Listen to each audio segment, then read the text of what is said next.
नमस्कार, आदाब, सत श्री अकाल दोस्तों। मैं रजनी स्वागत करती हूँ आपका हमारे चैनल विद्या ज्ञानार्जन में। तो जैसा कि दोस्तों आपको पता है, हम यूनिट 3 पढ़ रहे हैं। यूनिट 3 में हमारी आधुनिक हिस्ट्री स्टार्ट हो गई है दोस्तों। आधुनिक हिस्ट्री का 2 टॉपिक्स हमने पढ़ लिए हैं। आज हमारा तीसरा टॉपिक है 1857 की क्रांति।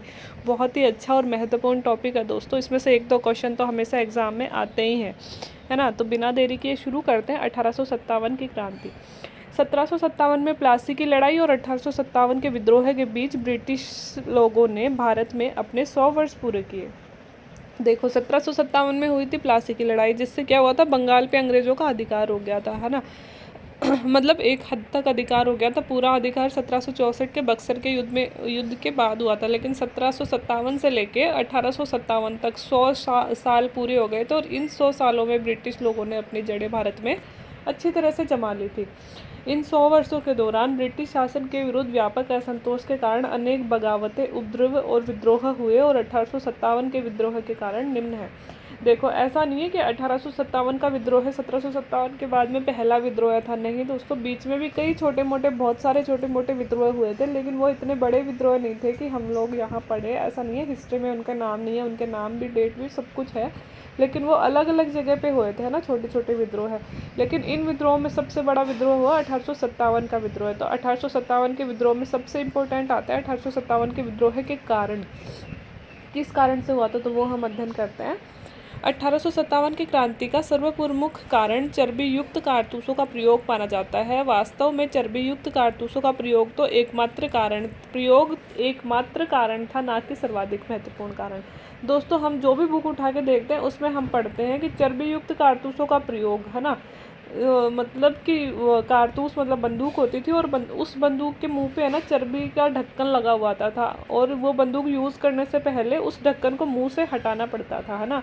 तो ये क्या हो गया, और ये बात फैली 1857 की क्रांति के समय कि ये जो चर्बी युक्त, ये जो कारतूस है, इनके मुंह पे जो ढक्कन लगा हुआ है ना, वो सूअर और गाय की चर्बी से बना हुआ है। और सूअर और गाय की चर्बी दोस्तों मुसलमानों और भारतीयों दोनों के लिए धार्मिक महत्व की चीज़ हो जाती है। तो इन दोनों ने इनका विरोध किया, और कहते हैं कि इस वजह से वो आंदोलन भड़का। लेकिन हम ये नहीं कह सकते कि चर्बी युक्त कारतूसों का प्रयोग करना ही इस क्रांति का एकमात्र कारण था, यह नहीं है। इसके अलावा बहुत सारे कारण थे जिसके कारण यह क्रांति हुई थी। देखो, ये कौन कौन से थे। डलहौजी की व्यक्तिगत नीति के द्वारा जैतपुर, संभलपुर, झांसी, नागपुर आदि राज्यों को ब्रिटिश साम्राज्य में विलय करना। देखो, डलहौजी की नीति थी दोस्तों, कि हमने पढ़ा था ना, डलहौजी की व्यक्तिगत नीति, हड़प नीति भी इसे बोलते हैं। वह ये थी कि जो अगर किसी राजा के संतान नहीं होती है ना, तो वो दत्तक पुत्र को उसके संतान नहीं माना जाएगा, है ना, और उसका राज्य ब्रिटिश साम्राज्य में मिला लिया जाएगा। तो इसी नीति के दौरान उसने जैतपुर, संबलपुर, झांसी, नागपुर आदि राज्यों को ब्रिटिश साम्राज्य में मिला लिया था। तो कई बार पूछते भी है दोस्तों, ये डलहौजी की व्यक्तिगत नीति, एक तो 1857 की क्रांति में डलहौजी की यह नीति नीति का योगदान बहुत ज़्यादा माना जाता है, कि इसके कारण बहुत सारे विद्रोह हुए। क्योंकि इसके कारण देखो दोस्तों, इतने सारे राज्य इसके विरुद्ध हो गए। जैतपुर में भी इसने ऐसे ही किया, संबलपुर में भी झांसी की रानी वाला अपन पढ़ते ही है कि भाई उनके दत्तक पुत्र को राजा मानने से इनकार कर दिया था, और जो अंग्रेज साम्राज्य को अपने में मिलाना चाहते थे, है ना, इसीलिए तो झांसी की रानी ने क्रांति की थी। इसके अलावा नागपुर, इन सब राज्यों का ब्रिटिश साम्राज्य में डलहौजी ने विलय कर लिया। तो ये सारे साम्राज्य और ये सारे जो राजा थे और इनकी जनता थी, वो अंग्रेज़ों से नाराज़ थी। इसके अलावा मुग़ल बादशाह को अपमानित करने के लिए उसे नज़र ना देना। देखो दोस्तों, अंग्रेज़ों का यह अधिकार होता था, अंग्रेज़ों का यह कर्तव्य था कि धीरे धीरे, देखो अभी भी हमारा साम्राज्य किसके नाम से चल रहा था, मुग़ल शासक के नाम से चल रहा था। और ये क्या करते थे, अब इन्होंने इतना ज़्यादा एकाधिकार कर लिया था, सारे राजाओं को अपने वश में कर लिया था, कि जो मुग़ल सम्राट था उसको अब ये लोग नजराने, उपहार, गिफ्ट, है ना, ये सब देना बंद कर दिया था इन्होंने, है ना। तो मुग़ल साम्राज्य को, तो ये इन्होंने ऐसे बंद नहीं किया था कि इनके पास पैसे नहीं है, ये ऐसे बंद किया था कि आप कोई सम्राट वम्राट नहीं हो, अब आपसे बड़ी ईस्ट इंडिया कंपनी हो गई है, तो हम आपको नज़र क्यों दे। तो मतलब एक तरह से उनकी इंसल्ट करने के लिए इन्होंने ये बंद कर दिया। तो मुग़ल बादशाह का पद दोस्तों उस टाइम पे हमारे जो हमारी यहाँ की प्रजा थी उसके लिए एक सिग्निफिकेंस था, एक तरह से भगवान की तरह मानते थे, है ना। तो यह जो अपमान उनका हुआ था, यह ना सिर्फ बादशाह के लिए, बल्कि नॉर्मल लोग भी इसे अपना अपमान मान रहे थे। सिक्कों पर नाम खुदवाना आदि की परंपरा को डलहौजी ने समाप्त करवा दिया, है ना। सिक्कों पे नाम जो खुदवाते थे, मुगल बादशाह का नाम से सिक्के चलते थे, इसको भी डलहौजी ने ख़त्म कर दिया, ठीक है। साथ ही बादशाह को लाल किले को छोड़कर कुतुब मीनार में रहने का आदेश दे दिया गया और ये सभी राजनीतिक कारण भी क्रांति हेतु उत्तरदायी रहे। इसके साथ ही उन्होंने क्या कहा कि बादशाह हमेशा लाल किले में रहते थे, तो इन्होंने कहा कि लाल किला आप खाली कर दीजिए और जाके कुतुब मीनार में रहिए। तो ये बहुत बड़ी इंसल्ट की बात हो जाती है कि एक राज्य के सम्राट को, चाहे वो अप्रतीकात्मक सम्राट ही रहा हो, लेकिन था तो सम्राट ही, उसे मतलब उसके ही महल से निकाल देना, है ना। तो मतलब विद्रोह भड़कना अपने आप में जायज़ था, क्योंकि इन्होंने लगभग सभी राजाओं को ही अपने अगेंस्ट कर लिया था। जनता पर अत्याचार कर रहे थे वहाँ तक ठीक था, क्योंकि राजा भी तो उस टाइम पे जनता पे अत्याचार करते थे, तो लेकिन जनता के पास में इतने राइट्स नहीं थे कि वो मतलब मिलकर विद्रोह कर सके। लेकिन ये लोग क्या कर रहे थे, एक एक ज़मींदार, एक एक छोटे छोटे राज्य, और यहाँ तक कि मुग़ल सम्राट को भी इन्होंने छोड़ा नहीं था, है ना, उसकी भी बेइज्जती की थी, है ना। तो इससे क्या हुआ कि जनता और राजा दोनों मिलकर मतलब इन्होंने विद्रोह लास्ट में कर दिया। ये तो हो गए राजनीतिक कारण, ठीक है। अब प्रशासनिक कारणों में भी कई कारण रहे हैं, जैसे भारतीय प्रशासन में भागीदारी जातीय श्रेष्ठता पर आधारित थी, अर्थात कोई भी भारतीय सूबेदार से ऊंचा नहीं बन सकता था और न्यायिक क्षेत्र में भी उन्हें श्रेष्ठ माना जाता था। अब देखो, देश भी भारतीयों का ही है ना, काम भी भारतीयों के लिए ही हो रहा है ना, न्याय भी भारतीयों को ही देते हैं। लेकिन क्या करते थे, कभी भी भारतीय व्यक्ति को जज नहीं बनाया जाता था, न्यायाधीश का पद नहीं दिया जाता था। न्यायाधीश कौन बनता था, न्यायाधीश हमेशा अंग्रेज ही होता था, और है ना, अंग्रेज हमेशा अंग्रेज के फेवर में ही फैसला देता था। उस जज के विरुद्ध बोलने का अधिकार किसी को नहीं था। जज के विरुद्ध हम ब्रिटिश संसद में जा सकते हैं, लेकिन यार इतने गरीब लोग तो हम पहले से थे, तो हमारी कहाँ कैपेसिटी होगी कि जज ने हमारे खिलाफ फैसला दे दिया तो हम ब्रिटिश संसद में जाके उसके खिलाफ अपील करें, है ना। होता ही नहीं था, इतना तो हो ही नहीं सकता। तो इन लोगों ने क्या किया कि न्यायाधीश हमें नहीं बनाते थे, मतलब न्यायिक श्रेष्ठता का कोई भी पद हमें नहीं दे रखा। इसके अलावा जो सेना में अधिकारी होते थे दोस्तों, है ना, वो भी जातीय श्रेष्ठता पर आधारित थी, शासन में भी, है ना। मतलब सेना हो गई या फिर प्रशासन हो गया, है ना। जैसे कि गवर्नर जनरल हमेशा अंग्रेज ही बनता था, उस टाइम पे गवर्नर जनरल ही मेन पद होता था, सबसे बड़ा तो अंग्रेज ही बनता था। क्यों भाई, अंग्रेज क्यों बन रहा है, इंडियंस को क्यों नहीं बना सकते? शासन तो आपको इंडियंस पे करना है ना, रेवेन्यू तो आप इंडिया का कर रहे हो, तनख्वाह तो आप इंडिया के बजट से ले रहे हो, तो क्यों नहीं इंडिया वालों को ये पद दे रहे? लेकिन कुछ भी नहीं दिया जाता था उस समय। जो IAS ऐसी जो एग्ज़ाम्स होती हैं दोस्तों, उस समय भी थी, ICS नाम से शायद एग्ज़ाम हुआ करती थी, लेकिन उसमें भी भारतीयों को भागीदारी का अधिकार शुरू में नहीं दिया गया था। तो भारतीय कहते थे कि अगर हम पढ़े लिख कर इस काबिल होते हैं कि उस एग्ज़ाम को फाइट कर सके, तो हमें क्यों नहीं अधिकार दिया जा रहा है, ना। तो इन सब चीज़ों से जो अब भारतीय लोग जो पढ़ने लगे थे अब विदेशों में जाके, वो उसका विद्रोह करने लगे थे कि जातीय श्रेष्ठता, मतलब वो लोग अंग्रेज जाति को ही श्रेष्ठ मानते थे और भारतीयों को बर्बर, जंगली और गंवार मानते थे कि इन लोगों को, ये लोग सिर्फ काम करने के लिए, मजदूरी करने के लिए ही पैदा हुए हैं। तो भारतीयों को ज़्यादा से ज़्यादा सेना में सैनिक बना दिया जाता था और ज़्यादा से ज़्यादा उन्हें मतलब एक टुकड़ी का सूबेदार बना दिया जाता था, उससे ऊंचा पद उन्हें नहीं दिया जाता था, है ना। जबकि वह सेना भी भारतीयों की है, रक्षा भी भारतीयों की हो रही है, तनख्वाह भी भारतीयों के बजट से ली जा रही है, तो फिर क्यों नहीं आप भारतीयों को इतना ऊंचा पद दे रहे? तो ये सब बातें अब भारतीयों के समझ में आने लगे थे और अब भारतीय इन सब का विरोध करने लगे थे, ठीक है। कंपनी की भूराजस्व व्यवस्था, जैसे कि अभिजात वर्ग को निर्धन बना दिया गया। इनाम कमीशन ने लगभग 20,000 जागीरों को जब्त कर लिया। देखो, कंपनी ने अनेक भूराजस्व व्यवस्थाएं ऐसी बनाई थी। अपन ने कई तरह की भूराजस्व व्यवस्थाएं पिछली बार पढ़ी थी पिछले लेक्चर में, कि कैसे कैसे उन्होंने हमारी राजस्व प्रणाली को कितना खतरनाक बना दिया, कितना ज़्यादा हमसे टैक्स लेते थे, कैसे हमारी कृषि बर्बाद कर दी। तो वो जो उन्होंने भूराजस्व की व्यवस्थाएँ अपनाई थी, उससे अभिजात वर्ग, जो हमारा अमीर वर्ग हुआ करता था, ये ज़मींदार लोग, है ना, ठेकेदार लोग, ये अमीर हुआ करते थे, उनको भी उन्होंने निर्धन बना दिया। क्योंकि वो जब चाहे जब किसी भी ज़मींदार से भूमि, देखो ज़मींदार को बोलते थे कि आप हमें इतने रुपए दो, है ना, जैसे कि आप हमें 1 महीने के 3 लाख रुपए दे रहे हो, है ना। अब ज़मींदार क्या करेगा, 3 लाख रुपए कहाँ से देगा? उसके पास क्या होता था कि जैसे कि भाई 3 लाख का रेवेन्यू उसके पास आ रहा है, एक गाँव का ज़मींदार है कोई, ठीक है, वो 3 लाख वो उससे 3 लाख रुपए इकट्ठे कर रहा है, तो उस 3 लाख में से 90% तो देगा वो ईस्ट इंडिया कंपनी को और 10% रखेगा खुद, है ना। तो ज़्यादातर तो जमींदार भी भ्रष्ट होते थे, उन्हें कोई मतलब नहीं है जनता पैसे कैसे दे रही है कैसे नहीं दे रही है। वो लोग जनता से ज़्यादा टैक्स लेने में विश्वास करते थे, ताकि उनके पास तो 10% ही आना है ना। तो वो 10% ज़्यादा से ज़्यादा हो जाए, मतलब एक तो 100 रुपये का 10% कितना होगा, 10 रुपये, और एक अगर वो 1000 रुपये इकट्ठे कर रहा है तो उसका 10% कितना होगा, 100 रुपये ना। तो वो ज़्यादा पैसे इकट्ठा करना चाहेगा ताकि उसके पास ज़्यादा पैसे आए, है ना। तो ज़्यादातर ज़मींदार तो ऐसे होते थे, लेकिन कुछ जमींदार ऐसे भी थे जो जनता से जुड़े हुए थे। उनको पता था कि जनता के पास पैसे नहीं है, जनता के पास खाने के लिए अनाज नहीं है, तो वो टैक्स कहाँ से देगी। तो वो एक लिमिटेड टैक्स रखते थे कि भाई 1/3 या मतलब इतना जितना टैक्स आप दे सकते हो इतना टैक्स देना है ना। अब वो क्या होता था, कई बार जैसे अकाल पड़ गया, अब अकाल पड़ गया तो ज़मींदार टैक्स कहाँ से कलेक्ट करेगा, वो नहीं करेगा अगर उसमें फीलिंग्स होंगी तो क्या करते थे ऐसे ज़मींदार जो समय पे कंपनी को टैक्स नहीं चुका पा रहे हैं, क्योंकि उनके गांव वालों की स्थिति ऐसी नहीं है कि वो टैक्स दे दे, तो फिर क्या करता था, उनको भूमि से बेदखल कर दिया जाता था। मतलब जो भी ज़मींदार थोड़े ठीक होते थे, टैक्स नहीं चुका पाते थे, उनको क्या करते थे, भूमि से बेदखल कर देते थे, है ना, जो भी जनता को सपोर्ट करते थे। तो हुआ क्या कि इनाम कमीशन ने ऐसे ही 20,000 जागीरों को जब्त कर लिया था। तो क्या हो गया कि ज़मींदार जो वर्ग था, जो पहले अभिजात वर्ग हुआ करता था, अब वो भी निर्धन वर्ग बनने लग गया, है ना। तो ज़मींदार भी इनके खिलाफ हो गए, राजा इनके खिलाफ हो ही गए थे, नॉर्मल जनता इनके खिलाफ हो ही गई थी। ठीक है। स्थायी बंदोबस्त, महालवाड़ी रैयतवाड़ी व्यवस्था ने किसानों का जबरदस्त शोषण हुआ और वे ऋण के कुचक्र में फंस गए। स्थायी बंदोबस्त में हमने तीनों पढ़ी है दोस्तों। स्थायी बंदोबस्त में क्या था, जमींदार को भूमि स्वामी माना गया था, महालवाड़ी में एक महाल के मुखिया को भूमि स्वामी माना गया था, और रैयतवाड़ी में किसानों को भूमि स्वामी माना गया था।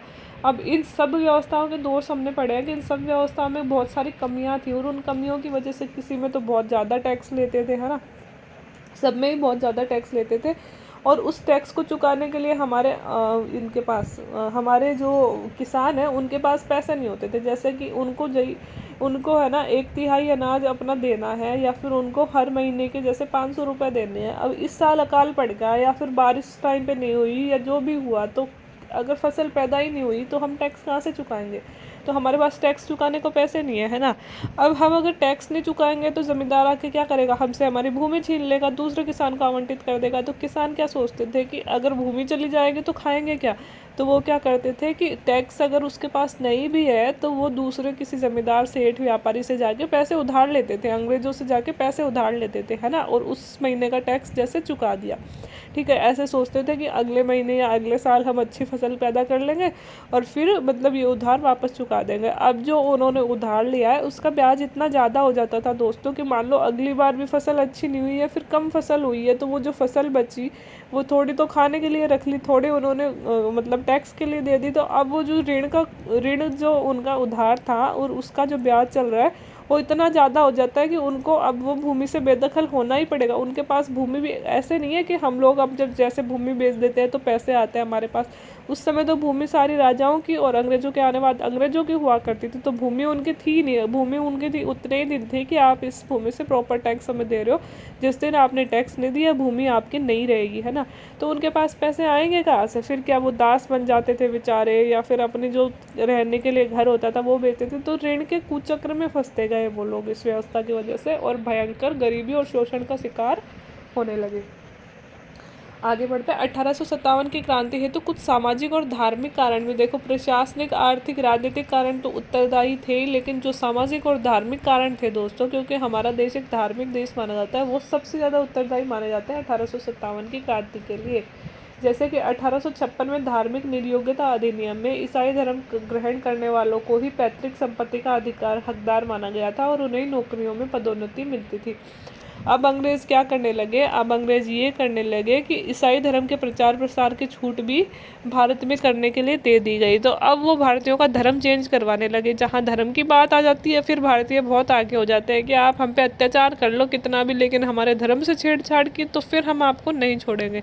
तो अब यही होने लगा था कि 1857 की क्रांति के समय 56 में एक एक्ट आया था, धार्मिक निर्योग्यता अधिनियम। उसमें क्या कहा गया था कि अगर कोई ईसाई धर्म ग्रहण करता है तो ही उसे उसकी पैतृक संपत्ति का अधिकार, मतलब तुम्हारे बाप की संपत्ति तुम्हारी होगी कि नहीं, है ना, ये जब तुम्हारी होगी जब तुम ईसाई धर्म ग्रहण कर लोगे, नहीं तो तुम्हारे बाप के मरते ही वो संपत्ति गवर्नमेंट अपने अधीन कर लेगी, है ना। तो ये धार्मिक निर्योग्यता का अधिनियम था। और ऐसे ही कि नौकरी तो चलो आपको मिल गई, लेकिन नौकरी में जैसे आपको नॉर्मल वो बना दिया, कांस्टेबल बना दिया, उससे अगर आपको उससे ऊपर अगर आपको एसआई तक जाना है, हेड कांस्टेबल बनना है, एसआई तक जाना है, तो वो जब मिलेगा जब आप आप पदोन्नति जब मिलेगी जब आप ईसाई धर्म ग्रहण करोगे। हर चीज़ के लिए हमें लालच दिया जा रहा था कि ये काम आपका जब होगा जब आप ईसाई धर्म ग्रहण करोगे, है ना। तो ये क्या हो गया, अब वो धर्म को भ्रष्ट करवाने वाली बात हो गई, इससे जनता बहुत ज़्यादा भड़क गई। इसके अलावा जो आर्थिक कारण था 1857 की क्रांति हेतु जिम्मेदार रहे प्लासी के युद्ध के बाद भारत का लगातार हुआ आर्थिक शोषण, भारत के पारंपरिक ढांचे को पूर्णतया विनाश, किसानों, दस्तकारों, हस्तशिल्पों तथा बड़ी संख्या में परंपरागत जमींदारों को दरिद्र बना दिया था।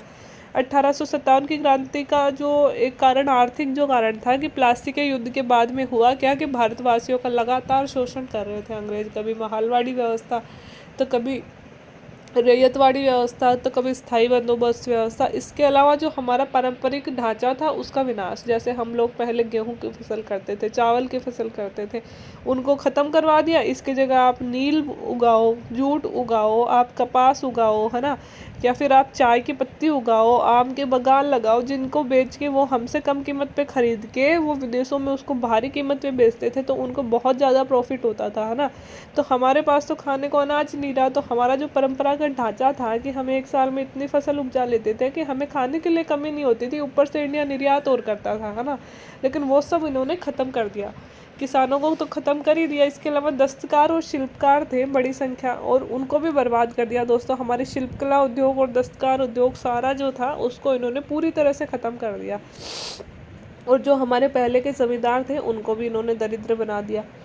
चर्बी लगे कारतूसों का प्रयोग 1857 की क्रांति का तात्कालिक कारण रहा। तात्कालिक कारण का मतलब होता है जो लेटेस्ट रीज़न, मतलब देखो क्रांति तो भड़कने वाली ही थी। 1757 के बाद भी जो इन्होंने इतने अत्याचार किए, आर्थिक, प्रशासनिक, राजनीतिक, जो भी इन्होंने किया था उससे क्रांति तो भड़कने वाली ही थी, है ना। लेकिन उस मतलब धुआं तो उठ, क्या बोलते हैं, आग में जो घी डालने का काम किया उसने, वो किया चर्बी वाले कारतूसों ने, है ना। हमें एक रीज़न चाहिए था क्रांति भड़काने। ऐसे नहीं होता कि किसी के खिलाफ, जैसे हमें कोई रोज़ भला बुरा कह रहा है तो हमारे अंदर वो आग भरती जाती है, और एक दिन ऐसा आता है कि उस सामने वाले के मुंह से कुछ ऐसी बोली निकल जाती है कि जो दूसरे वाला होता है, जो इतने दिनों से उसमें वो आग उसने दबा के रखी थी, भर रही थी, वो एकदम से फूट पड़ती है। तो क्या हो गया, आग में घी डालने का काम किया। वही 1857 की क्रांति में चर्बी वाले कारतूसों ने किया कि पहले से हम लोग इतना शोषित और मतलब दुखी हो चुके थे कि हम चाहते थे कि यार अब निकालो इनको, अब नहीं सहा जा रहा है ये सब, है ना।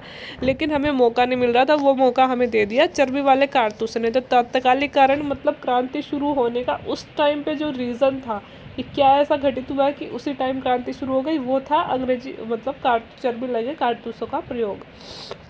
तात्कालिक कारण बना क्योंकि अंग्रेजी शासन के विरुद्ध क्रोध की ज्वाला पहले से ही भड़क रही थी, है ना। और उसी समय कनिंग ने 2 घोषणाएं कर दी कि एक तो भारतीय सैनिकों को समुद्र पार जाना अनिवार्य कर दिया, और दूसरा गाय व सूअर की चर्बी वाले एनफील्ड राइफल का प्रयोग इस ज्वाला में आग में घी डालने का काम किया। देखो 2 कारण यहाँ बताए गए हैं तात्कालिक में।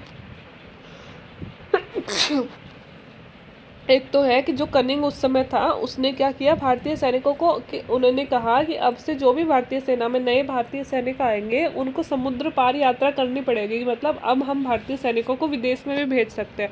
तो दोस्तों उस समय जो समुद्र पार यात्रा थी वह हमारे धर्म के विरुद्ध मानी जाती थी। मैंने पहले वाले लेक्चर्स में भी आपको बताया कि समुद्र की यात्रा करना हमारे धर्म में पाप था, और है ना। और है ना, क्या होता है कि मैंने ये कहा कि भारतीय सब कुछ सहन कर सकते थे लेकिन अपने धर्म पे आघात वो लोग सहन नहीं कर सकते, तो इसका जमकर विरोध किया गया। और दूसरा फिर एक और धार्मिक चीज़ ये आ गई कि धर्म को विरुद्ध करने के लिए अंग्रेज लाए हैं चर्बी युक्त कारतूस, है ना। ये आज तक पता नहीं चला अफवाह थी कि रियल बात थी कि सच में चर्बी युक्त कारतूसों का प्रयोग हुआ है। लेकिन कारण यही बना कि एक सेना में नई राइफल आई थी, इस राइफल का नाम दोस्तों आप याद रखिएगा, एनफील्ड राइफल, है ना। इस एनफील्ड राइफल में थी वो चर्बी लगी हुई और इसको मुंह से काटना पड़ता था। तो सैनिकों ने कहा कि किसी ने अफवाह फैला दी कि ये तो सूअर और गाय की चर्बी से बना हुआ है, तो अब सैनिकों का तो धर्म भ्रष्ट हो जाएगा ना अगर वो इसको मुँह से काटेंगे। अगर सूअर के मांस को आप मुँह में ले रहे हो तो हिंदुओं का धर्म भ्रष्ट, मुसलमानों का धर्म भ्रष्ट, और गाय के मांस को आप मुँह में ले रहे हो तो हमारा धर्म, हिंदुओं का धर्म भ्रष्ट हो जाएगा। तो हुआ क्या था कि इन दोनों ही जो ये घोषणाएं की गई थी, इन्होंने आग में घी डालने का काम कर दिया और क्रांति भड़क पड़ी। ठीक है, अब है विद्रोह की योजना। छोटे सी 2 लाइन से दोस्तों, इसमें कुछ इतिहासकारों के अनुसार नाना साहिब के निकटस्थ अजीमुल्ला खां और सतारा के अपदस्थ शासक राणोजी बापू ने विद्रोह की योजना तैयार की थी। आपको इतना याद रखना है कि विद्रोह की योजना तैयार करने में दो लोगों का नाम मुख्यतः आता है, एक तो अजीमुल्ला खां और एक राणोजी बापू, है ना। कई बार मतलब क्वेश्चन आ चुका है बड़ी एग्जामों में, तो रीट में क्वेश्चन बनने की संभावना बनती है कि विद्रोह की योजना तैयार करने वाले दो मुख्य लोग कौन थे। तो ये थे अजीमुल्ला खां और राणोजी बापू। इन्होंने 31 मई 1857 का दिन इन्होंने निश्चित किया था और क्रांति के प्रतीक के रूप में इन्होंने हर जगह कमल और रोटी इसको क्रांति का प्रतीक बनाया था। दोस्तों कमल और रोटी बहुत महत्वपूर्ण है कि कहा जाता है कि छुप छुपा के ये सैनिकों के माध्यम से कमल और रोटी को प्रतीक बना के पहुंचा रहे थे। इन चीज़ों का भी दोस्तों कोई तथ्य तो हमारे पास नहीं है कि ये बात सच है कि गलत, लेकिन ऐसा कहा जाता है कि क्रांति एकदम से नहीं भड़की थी। क्रांति भड़का मतलब क्रांति करने की योजना बहुत पहले से चल रही थी। अजीमुल्ला खां, राणोजी बापू जैसे लोगों ने पहले से निश्चित कर लिया था कि 31 मई 1857 के दिन क्रांति होगी। लेकिन आगे हम पढ़ेंगे कि 31 मई का दिन आने से पहले ही क्रांति भड़क गई और ये क्रांति के असफल होने के कारणों में सबसे बड़ा कारण यही माना जाता है कि 31 मई का दिन निश्चित किया गया था लेकिन क्रांति पहले भड़क गई थी, तो क्रांति सफल नहीं हो पाई। तो आज के लिए इतना ही। 1857 की क्रांति के कारण पढ़े और क्रांति की योजना पढ़ी। बाकी अगले लेक्चर्स में पढ़ेंगे क्रांति कहाँ स्टार्ट हुई, कैसे कैसे स्टार्ट हुई और किस किस का योगदान किस किस क्षेत्र में रहा। तो आज के लिए इतना ही। वीडियो देखने के लिए थैंक यू वेरी मच।